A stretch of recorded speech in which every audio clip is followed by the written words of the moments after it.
திக்ருகளை கற்றுத் தருகிறார்கள், ஸலவாத்துக்களை கற்றுத் தருகிறார்கள், உள்ளத்தை எப்படி பரிசுத்தப்படுத்த வேண்டும் என்பதை கற்றுத் தருவார்கள்.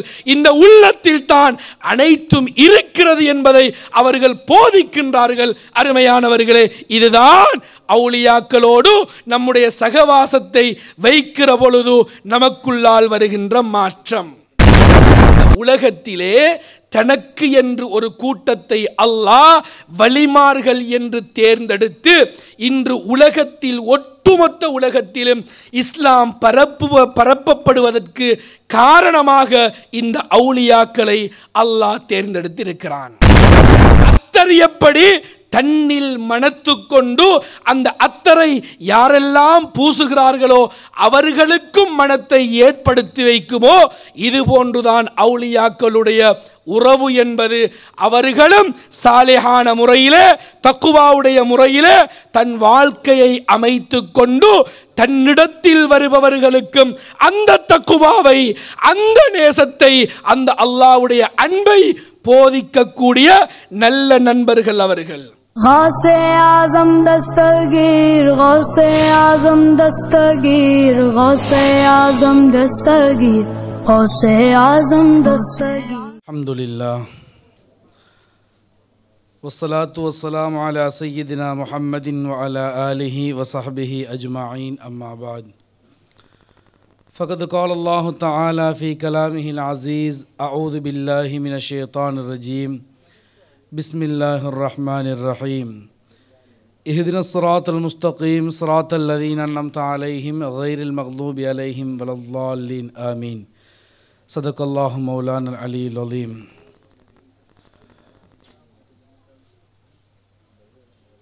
குன் என்ற சொல்லை கொண்டு குவளையம் படைத்த கோனே, ஏகனே, எல்லாம் அறிந்தவனே, தன் உள்ளமையிலிருந்து சிருஷ்டிகளை சிருஷ்டித்து சிருஷ்டிகாத்த வல்ல ரஹ்மானே, உன்னை புகழுவதற்கோ உன் புகட்களை எடுத்துச் சொல்லுவதற்கோ அந்தஸ்தும் தகுதியும் அற்ற இந்த அடியான் உன்னை புகழுகின்றேன், உன்னை துதி செய்கிறேன், எனது புகழை நீ ஏற்று ஒப்புக்கொள்வாயாக. ஜகத்தின் ஜீவனாடியாய், ஜன்னத்தின் ஜகஜோதியாய், மாசற்ற மணிவிளக்காய், மங்காத தீபமாய், அகிலத்திற்கோர் அருட்பிளம்பாய் அகிலத்தில் அவதரித்த அன்னலம் கண்மணியாம் ஆருயிர் முஹம்மது முஸ்தபா நெஞ்சில் நிறைந்த ஸல்லல்லாஹு அலைஹி வஸல்லம் அன்னவர்கள் மீதும், அன்னவர்கள் சொன்ன மொழிகளை நடந்த வழிகளை பின்பற்றி உயர்ந்த நிலையை பெற்ற உத்தம சஹாபாக்கள், தாபிஈன்கள், தபஅத் தாபிஈன்கள், இமாம்கள், இறைநேசர்கள், முஸ்லீமான முஃமினான ஆண்கள் பெண்கள் அனைவர்கள் மீதும் இறைவா நீயே ஸலவாத்தும் சலாமும் என்றென்றும் சொல்லி அருள்வாயாக. இந்த புனிதமிகு கந்தூரி பெருவிழாவை தலைமை தாங்கி நடாத்தி கொண்டிருக்கின்ற கண்ணியத்துக்கும் மரியாதைக்குமுரிய ஷேக் நாயகம் அவர்களே மற்றும் ஹல்லாஜ் நாயகத்தின் பேரப்பிள்ளையான கண்ணியத்துக்குரிய மௌரூஃப் தங்கள் நாயகம் அவர்களே மற்றும் இங்கே வருகை தந்திருக்கின்ற உலமா பெருமக்களே, பெரியார்களே, சகோதர சகோதரிகளே, உங்கள் அனைவருக்கும் அஸ்ஸலாமு அலைக்கும் வரஹ்மத்துல்லாஹி வபரகாத்துஹு. இரண்டு பழமொழிகள் ஞாபகத்துக்கு வருகிறது. ஒன்று பூவோடு சேர்ந்த நாரும் மணக்கும் என்பதாக சொல்லுவார்கள். இன்னும் ஒரு பழமொழி சொல்லுவார்கள், பன்றியோடு சேர்ந்த கண்டும் பீதின்னும் என்பதாக. அதாவது ஒரு மனிதன் கழுத்திலே ஒரு வாழை நாரை போட்டுக்கொண்டு வருகிறான். அந்த வாழை நாரை கழுத்திலே போட்டுக்கொண்டு வருகின்ற ஒரு மனிதன் அழகாக வெள்ளை ஆடை அணிந்து நிறமாக அழகான முறையில் வருகின்றான். கழுத்திலே ஒரு வாழை நாறு. அந்த மனிதனை பார்த்து இந்த உலகம் பைத்தியக்காரன் என்பதாக சொல்லும். அதே வாழை நாரில் எப்பொழுது பூக்கள் தொடுக்கப்பட்டு அது மலர் மாலை என்ற வடிவத்தில் உருவாகி எந்த மனிதன் அதை கழுத்திலே போட்டுக்கொள்ளுகின்றானோ போட்டவனுக்கும் மரியாதை கிடைக்கிறது. எந்த வாழை நாரை கழுத்திலே போட்டு வந்ததற்கு இந்த உலகம் பைத்தியக்காரன் என்று சொன்னதோ, இந்த பூக்கள் அந்த நாரோடு தொடுக்கப்பட்டதினால் அந்த மாலைக்கு அந்த வாழைக்கும் மரியாதை கிடைக்கிறது, போட்டவனுக்கும் மரியாதை கிடைக்கிறது. இதுபோன்றுதான் இந்த உலகத்திலே அல்லாஹ்வுக்கு சுப்ஹானஹு வ தஆலாவினுடைய சில படைப்புக்களை, சில வஸ்துக்களை அல்லாஹ் அதனுடைய கண்ணியத்தை, அதனுடைய மகத்துவத்தை, அதனுடைய உச்சத்தை காட்டுவதற்காக வேண்டி அந்த ஹக்கு சுப்ஹானஹு வ தஆலா தன்னோடு அந்த வஸ்துவை அல்லது அந்த பொருளை இணைத்து பேசுகிற அந்த பொருளுக்கு மகத்துவத்தையும் கண்ணியத்தையும் அல்லாஹ் ஏற்படுத்தி வைப்பான். உதாரணமாக கஅபத்துல்லாஹ், அல்லாஹு தஆலாவுடைய இறையில்லமாம் கஅபா எல்லா பள்ளிவாசல்களை போன்றும் அந்த கஅபத்துல்லாஹ் உரியதல்ல. எல்லா பள்ளிவாசலுடைய தகுதி அந்த கஅபத்துல்லாஹ் அல்ல. அது எப்பொழுது அல்லாஹு தஆலா தன்னோடு இணைத்து வைத்தானோ, தன்னுடைய கஅபா என்றானோ, அப்பொழுது அந்த கஅபா மகத்துவம் அடைகிறது, அந்தஸ்தை அடைகிறது. சாதாரணமாக நாம் அமர்ந்திருக்கின்ற நேரத்தில் கூட கிபிலாவுக்கு கால் நீட்டி உட்கார கூடாது என்பதாக நமக்கு சொல்லித் தருவார்கள். அப்படி என்றால் அந்த கஅபா சேர்ந்த இடம் சேர்த்து வைத்தவன் அல்லாஹு தஆலா தன்னோடு. ஆகவே தன்னோடு அந்த கஅபாவை சேர்த்து வைத்ததினால் அந்த கஅபா சிறப்படைகிறது, மகத்துவம் அடைகிறது. அது மாத்திரமல்ல, இந்த உலகத்திலே ஒரு மனிதன் பார்த்து கொண்டிருந்தாலே நன்மை தரக்கூடிய விடயம் 3. அதிலே ஒன்றுதான் கஅபத்துல்லாஹ். கஅபத்துல்லாவுக்கு ஒரு மனிதன் போகின்றான், அங்கே அவன் தவாப் செய்யவில்லை, ஸலவாத்துக்கள் ஓதவில்லை, குர்ஆன் ஓதவில்லை, தல்பியா சொல்லவில்லை, எதுவும் செய்யவில்லை.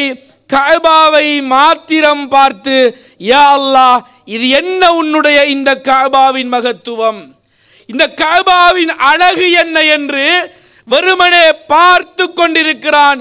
ஸல்லல்லாஹு அலைஹி வஸல்லம் சொன்னார்கள், அதற்கு நன்மை உண்டு, பார்த்தாலே நன்மை தரும். ஏன்?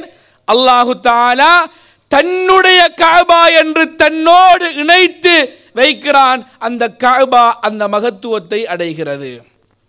அதுபோன்று அல்லாஹு தஆலாவுடைய திருக்குர்ஆன், அல்லாஹு தஆலாவுடைய கலாமாகிய அல் குர்ஆன், கலாமுல்லாஹ், மற்றைய புத்தகத்தை போன்று அல்லது மற்றைய கொப்பிகளை போன்று இந்த குர்ஆனை நாம் கணக்கெடுக்க முடியாது. எப்பொழுது தன்னுடைய வேதம், தன்னுடைய குர்ஆன் என்று அல்லாஹ் சொல்லிவிட்டானோ அந்த குர்ஆன் மகத்துவம் அடைகிறது. அந்த குர்ஆனை தொடுவது என்றால் அதற்கு என்று சில தகுதிகள் வேண்டும். அந்த தகுதிகள் இருந்தால் மாத்திரம்தான் அந்த குர்ஆனை தொடக்கூட முடியும். அல்லாஹ் அதைத்தான் சொல்லுகிறான். எல்லோருக்கும் அந்த குர்ஆனை தொட முடியாது. லா யமஸ்ஸுஹு இல்லல் முத்தஹ்ஹரூன். அல்லாஹ் தஆலா சொல்லுகிறான், பரிசுத்தமானவர்களே அன்றி அந்த குர்ஆனை யாரும் தொடக்கூடாது, தொடமாட்டார்கள். ஒரு மனிதன் ஒரு ஆணுக்கோ ஒரு பெண்ணுக்கோ குளிப்பு கடமையான நிலையில் இருக்கிறான் என்றால் அந்த குர்ஆனை அவன் தொடக்கூடாது. ஒரு மனிதனுக்கு குளிப்பு கடமையான நிலையில் அந்த குர்ஆனை தொடக்கூடாது. ஒரு பெண்ணுக்கு மாதவிடாய் சம்பந்தப்பட்ட இது போன்ற பிரச்சனைகள் ஏற்பட்டால் அந்த குர்ஆனை தொடுவதோ சுமப்பதோ கூடாது. அதுபோன்று இந்த குர்ஆனை தொடுவது என்றாலும் ஓதுவது என்றாலும் சில தகுதிகளை அல்லாஹ் அங்கே வைத்திருக்கிறான். அல்லாஹ் தன்னுடைய குர்ஆன் என்பதினால், தன்னுடைய கலாமுல்லாஹ் என்பதினால் அந்த குர்ஆன் அந்த சிறப்பை அடைகிறது.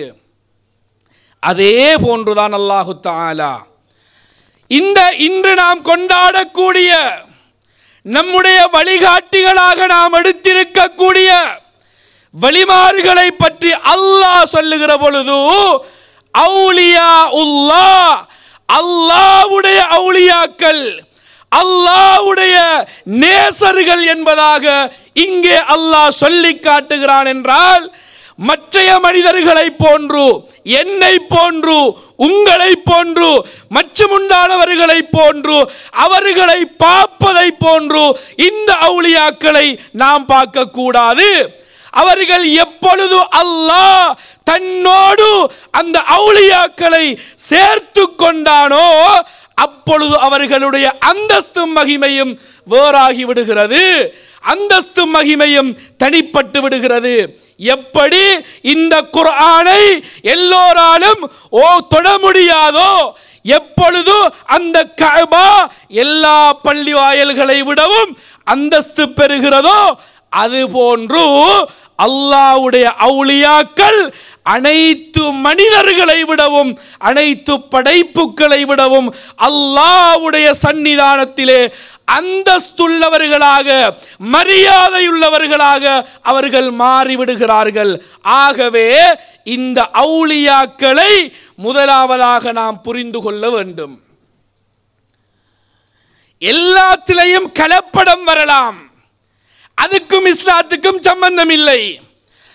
அல்லாஹ் ஒரு கருத்தை சொல்லுகிற பொழுது அல்லாஹ்வுடைய கருத்துக்கு மாற்றமாக யார் சொன்னாலும் அந்த கருத்தை நாம் கணக்கெடுக்க தேவையில்லை. அது இஸ்லாமிய கருத்து அல்ல. அந்த கருத்துக்களுக்கு நாம் பதில் கொடுக்க தேவையும் இல்லை. ஏனென்றால் அது இஸ்லாமிய கருத்து அல்ல. உதாரணமாக பாருங்கள், நாம் அவுலியாக்களுக்கு ஏசுகிற பொழுதோ பேசுகிற பொழுதோ கவலைகள், கொந்தளிப்புகள் நமக்குள்ளால் ஏற்படுகிறது. யதார்த்தம் தான். ஆனா இந்த விஷயத்துல மட்டும் அப்படி இல்லை. இப்ப கஅபத்துல்லாஹ்வை எடுத்தாலும் சரி, குர்ஆன் எடுத்தாலும் சரி, அல்லாஹ் பரிசுத்தமானவர்களே அன்றி இந்த குர்ஆனை தொடக்கூடாது என்று குர்ஆனிலே அல்லாஹ்வே சொல்லி இருக்கிற பொழுது மாதவிலக்குள்ள பெண்களும் தொடலாம், குளிப்பு கடமையான ஆண்களும் தொடலாம் என்கின்ற கருத்து இன்று விதைக்கப்படுகிறது என்றால் இது அல்லாஹ்வுக்கு மாற்றமான கருத்து. இந்த அல்லாஹ்வுக்கு மாற்றமான கருத்தை ஒருவன் பேசுகிறான் என்றால் அது இஸ்லாமிய கருத்து கிடையாது.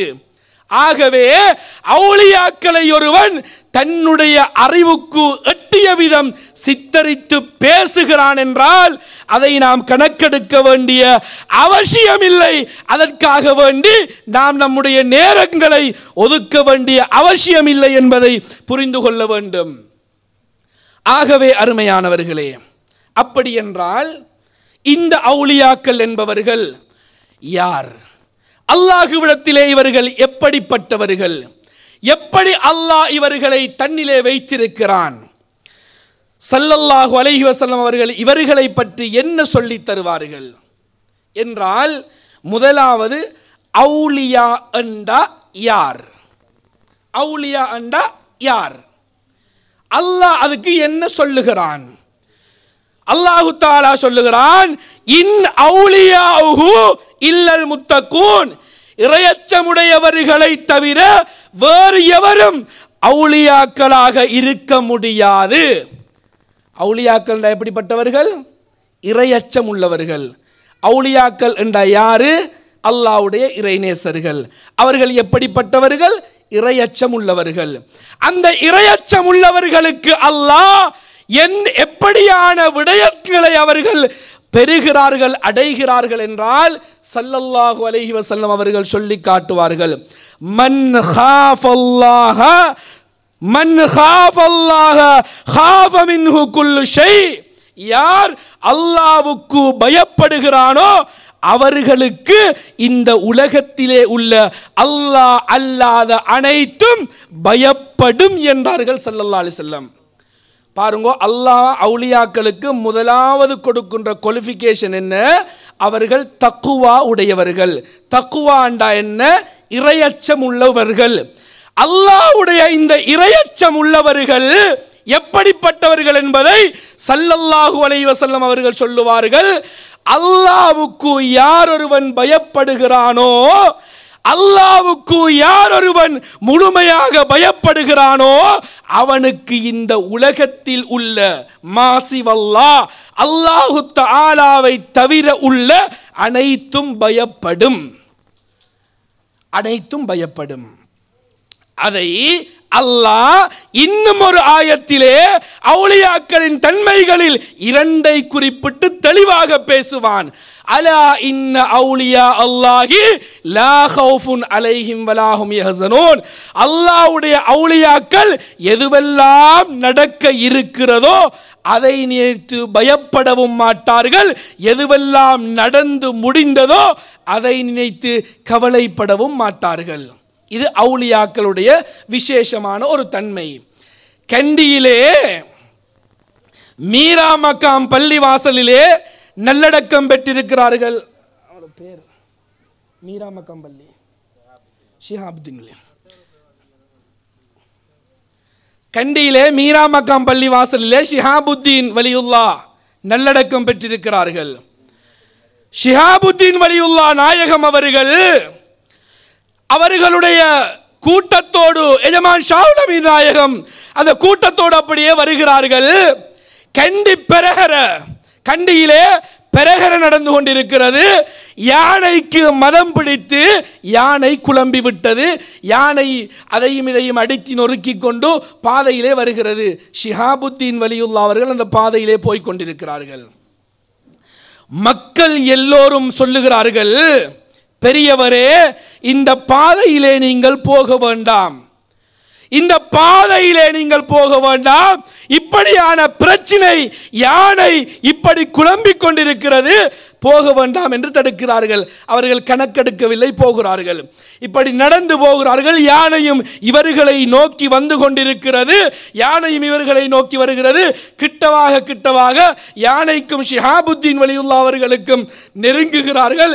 யானை உடனே அப்படியே அவருடைய காலடியிலே விழுந்து சரண்டர் ஆகிறது. கண்டியை ஆண்ட மன்னன் திகைத்து போய் விடுகிறான். இந்த பெரியவருடைய மதிப்பு மரியாதையை தெரிந்தவன் கேட்கிறார் என்ன வேண்டும் என்று. அதோ இருக்கின்ற அந்த பள்ளிவாயல் ஷேக் ஷிஹாபுத்தீன் வலியுல்லாஹ் நாயகம் அவர்களுக்காக வேண்டி அரசர் கொடுத்த இடம் இன்று பள்ளிவாசல் அமைந்திருக்கிறது. கண்ணியத்துக்குரியவர்களே, நான் ஏன் இதை சொன்னேன் என்றால், அல்லாஹ்வுக்கு அவுலியாக்கள் என்ற யாரு? அல்லாஹ்வுக்கு பயப்படக்கூடியவர்கள், தக்குவா உடையவர்கள். அந்த தக்குவா உடையவர்கள் அல்லாஹ்வுக்கு மாத்திரம் பயப்படுகிற பொழுது அல்லாஹ் அல்லாத அனைத்துமே அவர்களுக்கு பயப்படும். அந்த பயப்படுவதின் காரணமாக அல்லாஹு தஆலா இப்படியான அந்தஸ்துக்களை, மரியாதைகளை இந்த அவுலியாக்களிலே அல்லாஹ் வைத்திருக்கிறான். இதனால் தான் இன்று இந்த உலகளாவிய ரீதியில் ஒட்டுமொத்த உலகமும் கண்மணியான ஸல்லல்லாஹு அலைஹி வஸல்லம், சஹாபா பெருமக்கள், தாபிஈன்கள், தபஅத் தாபிஈன்கள், இப்படி நபிமார்களுடைய வருகை, அனைத்து விடயங்களும் நபிமார்களோடு முடிந்து விட்டது. இந்த உலகத்திலே தனக்கு என்று ஒரு கூட்டத்தை அல்லாஹ் வலிமார்கள் என்று தேர்ந்தெடுத்து இன்று உலகத்தில், ஒட்டுமொத்த உலகத்திலும் இஸ்லாம் பரப்பப்படுவதற்கு காரணமாக இந்த அவுலியாக்களை அல்லாஹ் தேர்ந்தெடுத்திருக்கிறான். இரண்டாவது அம்சம், ஒரு மனிதனுடைய அல்லாஹு தஆலா நம்மை இந்த உலகத்திலே மனிதனாக படைத்திருக்கிறான். நம்மை மனிதனாக படைத்த இந்த அல்லாஹ்வுடைய விடயத்திலே நாம் எப்படி நடந்து கொள்ள வேண்டும் என்கின்ற வழிகளையும் வகுத்து நமக்கு தந்திருக்கிறான். உன்னுடைய வாழ்க்கை எப்படி இருக்க வேண்டும், அந்த வாழ்க்கையை நீ எப்படி கழிக்க வேண்டும், அந்த வாழ்க்கையிலே உள்ள விடயங்கள் அனைத்தையுமே ஸல்லல்லாஹு அலைஹி வஸல்லம் அவர்கள் நமக்கு சொல்லி தருகிறார்கள். அந்த அடிப்படையிலே இந்த உலகத்திலே பிறந்திருக்கக்கூடிய ஒவ்வொரு மனிதனும் தன்னுடைய வாழ்க்கையிலே தன்னுடைய நண்பர்களாக, தன்னுடைய உறவினர்களாக, தன்னுடைய கூட்டாளிகளாக யாரை தேர்ந்தெடுக்க வேண்டும் என்பதையும் அல்லாஹு தஆலா குர்ஆனிலே திட்டத்தெளிவாக சொல்லி காட்டுகிறான். திட்டத்தெளிவாக சொல்லி காட்டுகிறான்.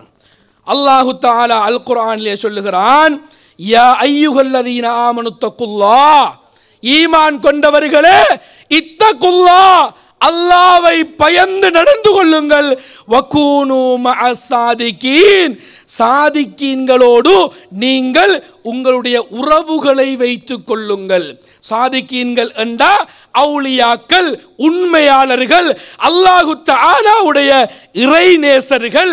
இந்த இறைநேசர்களோடு உங்களுடைய உறவுகளை, உங்களுடைய தோழமைகளை வைத்துக் கொள்ளுங்கள் என்று அல்லாஹ் இங்கே சொல்லி காட்டுகிறான். அது மாத்திரமல்ல, முதலாவது அல்லாஹ் இந்த அவுலியாக்கள் எப்படி சமூகத்தில் விளங்கப்படுத்துறான்னு பாருங்கோ. தன்னோடு சேர்த்து வைத்து அவுலியாக்களுக்கு அல்லாஹ் மகத்துவத்தை கொடுக்கிறான், முதல் கட்டம். இரண்டாவது கட்டம், அவுலியாக்கள் என்றால் யார் என்று அல்லாஹுவே இந்த சமூகத்துக்கு அறிமுகப்படுத்துகிறான். மூணாவது கட்டத்தை பாருங்க, இந்த உறவு நாம் இருக்கக்கூடிய இந்த துனியாவிலே வாழக்கூடிய இந்த வாழ்நாளிலே நம்முடைய உறவு யாரோடு இருக்க வேண்டும் என்பதையும் அல்லாஹ் தீர்மானித்து தருகிறான். இந்த அவுலியாக்களோடு தான் நம்முடைய உறவு இருக்க வேண்டும் என்பதையும் அல்லாஹு தஆலா நமக்கு தீர்மானித்து தருகிறான். அதனால் தான் வகூனு மஅஸ் சாதிகீன், நீங்கள் அவுலியாக்களோடு உங்களுடைய தொடர்பை வைத்துக் கொள்ளுங்கள் என்பதாக அல்லாஹு தஆலா சொல்லி காட்டுகிறான். ஏனென்றால் ஸல்லல்லாஹு அலைஹி வஸல்லம் அவர்கள் நமக்கு சொல்லி தருவார்கள், ஒரு நல்ல நண்பனுக்கும் ஒரு இறைநேசரோடு ஒரு மனிதன் தொடர்பு வைத்திருப்பதற்கும் ஒரு தீய மனிதரோடு ஒரு மனிதர் தொடர்பு வைத்திருப்பதற்கும் உள்ள வித்தியாசத்தை ஸல்லல்லாஹு அலைஹி வஸல்லம் நமக்கு சொல்லி தருவார்கள். ஒரு மனிதன், உதாரணமாக ஒரு மனிதன் கருவாட்டு கடைக்கு போய்த்து வாரானண்டா, அந்த கருவாட்டு நாத்தம் அவன் உடம்புலையோ அவன் உடுப்புலையோ பிரதிபலிக்கும். இதே ஒரு மனிதன் அத்தர் கடைக்கு போய் வருகிறான் என்றால் அந்த அத்தருடைய மனமும் இவனிலே பிரதிபலிக்கும். இது போன்றுதான் ஸல்லல்லாஹு அலைஹி வஸல்லம் அவர்கள் காட்டித் தருகிற உதாரணம். உங்களுடைய நண்பர்களாக அவுலியாக்களை எடுத்துக் கொள்ளுங்கள். இந்த நல்ல நண்பர் அவுலியாக்களுக்கு உதாரணம் என்ன தெரியுமா? ஒரு அத்தரை போல. அத்தர் எப்படி தன்னில் மனத்து கொண்டு அந்த அத்தரை யாரெல்லாம் பூசுகிறார்களோ அவர்களுக்கும் மனத்தை ஏற்படுத்தி வைக்குமோ, இது போன்றுதான் அவுலியாக்களுடைய உறவு என்பது. அவர்களும் சாலிஹான முறையிலே, தக்குவாவுடைய முறையிலே தன் வாழ்க்கையை அமைத்து கொண்டு தன்னிடத்தில் வருபவர்களுக்கும் அந்த தக்குவாவை, அந்த நேசத்தை, அந்த அல்லாஹ்வுடைய அன்பை போதிக்கக்கூடிய நல்ல நண்பர்கள் அவர்கள் என்பதை ஸல்லல்லாஹு அலைஹி வஸல்லம் அவர்களே நமக்கு உதாரணம் காட்டுவார்கள். அது மாத்திரமல்ல, நம்முடைய உறவு வேண்டும், அல்லாஹ்விடத்திலே நாம் யாரோடு உறவு கொள்ள வேண்டும் என்பதை ஸல்லல்லாஹு அலைஹி வஸல்லம் அவர்களே நமக்கு துஆவாக கற்றுத் தருவார்கள். அல்லாஹும்ம இன்னி அஸ்அலுக ஹுப்பக வ ஹுப்ப மை யுஹிப்புக வ ஹுப்ப அமலின் யுகர்ரிபுனா இலா ஹுப்பிக். இறையா அல்லாஹ், உனது நேசத்தையும் உன்னை நேசிப்போரின் நேசத்தையும் எனக்கு தந்து விடுவாயாக. பாருங்கோ, அவுலியாக்களை சொல்லி தந்தது மட்டுமில்ல, அவுலியாக்களோடு சேர்ந்து கொண்டது மட்டுமில்ல, ஒரு துஆ கேட்டால் கூட யா அல்லாஹ் உன்னுடைய நேசத்தையும் உன்னுடைய நேசத்தை பெற்றவர்களின் நேசத்தையும் எனக்கு தந்து விடுவாயாக, அந்த நேசத்தை கொண்டு நான் அல்லாஹ்விடத்திலே உயர்ந்த அந்தஸ்தை அடையக்கூடியவனாக மாறிவிடலாம் என்பதனால் தான் இந்த துஆவை ஸல்லல்லாஹு அலைஹி வஸல்லம் அவர்கள் நமக்கு கற்றுத் தருவார்கள்.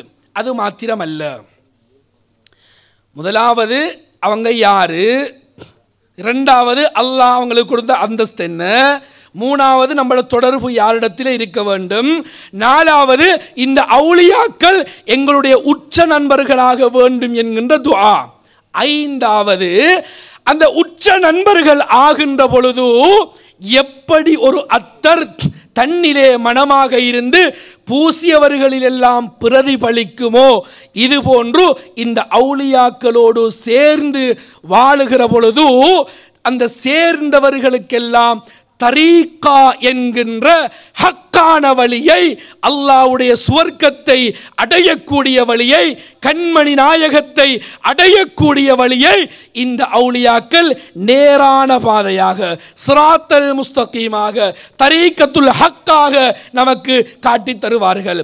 அந்த வழியிலே நாம் நம்முடைய வாழ்க்கையை அமைத்துக் கொள்ள வேண்டும். அவர்கள் திக்ருகளை கற்றுத் தருகிறார்கள், ஸலவாத்துக்களை கற்றுத் தருகிறார்கள், உள்ளத்தை எப்படி பரிசுத்தப்படுத்த வேண்டும் என்பதை கற்றுத் தருவார்கள். இந்த உள்ளத்தில் தான் அனைத்தும் இருக்கிறது என்பதை அவர்கள் போதிக்கின்றார்கள். அருமையானவர்களே, இதுதான் அவுலியாக்களோடு நம்முடைய சகவாசத்தை வைக்கிற பொழுது நமக்குள்ளால் வருகின்ற மாற்றம். இந்த உள்ளம் என்பது மிக முக்கியமான ஒன்று. எல்லாத்துக்கும் எல்லாத்த பற்றியும் பேச இயலாது. அதுக்கென்று சில தகுதிகள் இருக்கிறது. இறைச்சை அறுக்கிறான் இறைச்சி கடைக்காரன் என்பதற்காக வேண்டி பௌத்த அறுத்து புள்ளைய வழியை எடுக்கிற பதவியை அவனுக்கு கொடுக்க இயலாது. அவனும் முல்லை வெட்டுகிறான், சதையை இறைச்சை அறுக்கிறான் என்பதற்காக காலிலே புண் வந்து விட்டது என்றால் புண்ணை கொண்டு போய் இறைச்சி கடைக்காரன் கொடுத்து அறுத்து மருந்து போடு என்று சொல்ல முடியாது. இந்த உள்ளத்தை ஒரு மனிதன் பரிசுத்தமாக்க வேண்டும் என்றால் எல்லோராலும் அந்த உள்ளத்தை பரிசுத்தமாக்க முடியாது.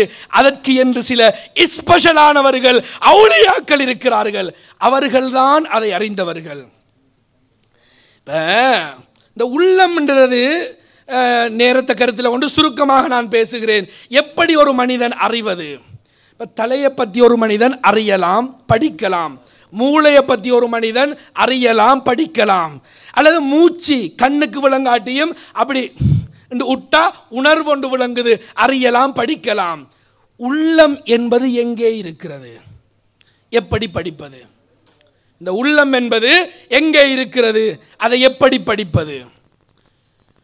உள்ளத்தை பற்றி அல் குர்ஆனிலும் ஹதீதுகளிலும் வரலாறுகளிலும் தெளிவாக இதுதான் உள்ளம், இதை இப்படித்தான் நடக்க வேண்டும் என்று நீங்கள் தொலை வருகிற பொழுது உதுவெடுக்க வேண்டும், உதுவுல இத்தின ஃபர்லு இத்தின சுன்னத்து, இப்படி ஒன்று நடந்தா உது பாத்தில், தொழுகையில இத்தின ஃபர்லு இத்தின சுன்னத்து, இப்படித்தான் சுஜூது, அந்த சுஜூதுல இதைத்தான் ஓதணும், இதுதான் ருக்கு என்றெல்லாம் தெளிவாக சொல்லி தந்தது போல உள்ளத்தை பற்றி எங்கும் தெளிவாக சொல்லித்தரவில்லை. அப்படி என்றால் இந்த உள்ளம், இந்த உணர்வை எப்படி நாம் தெரிந்து கொள்வது? எப்படி தெரிந்து கொள்வது என்றால், இதை யார் உணர்ந்தானோ, இந்த உள்ளத்தை யார் உணர்ந்தானோ அந்த உணர்ந்தவன் சொல்லித்தர வேண்டும். யார் இந்த உள்ளத்தை உணர்ந்தவர்கள்? இப்போ இன்றைக்கு சயின்டிஃபிக்கல், சைக்காலஜி, உளவியல் இப்படியெல்லாம் படிப்பிச்சுதாங்களே, இது உணர்ந்தவர்களா? இல்லை, இது புத்தக படிப்பு. இவர்களுக்கு உள்ளத்தை தெளிவாக படித்து தர முடியாது. இது புத்தக படிப்பு. அப்படி என்றால் தன்னில் தான் அந்த உள்ளத்தை பரிசுத்தப்படுத்துவதையும் உள்ளத்தின் பெருமதியையும் உணர வேண்டும். யார் அந்த உள்ளத்தை உணர்ந்தவர்கள்? உள்ளத்தை ஏன் பரிசுத்தப்படுத்த வேண்டும்? வாழ்நாளில் பருவ வயசு அடைஞ்சத்தில் இருந்து ஒருவன் 80 வயசில் மௌத்தா போறான்டா இத்தனை வருஷத்துக்கும் அமல் செய்தான், இத்தனை வருஷத்துக்கும் குர்ஆன் ஓதினான், நோன்பு பிடிச்சான், ஹஜ்ஜி செஞ்சான், எல்லாம் செய்தான்.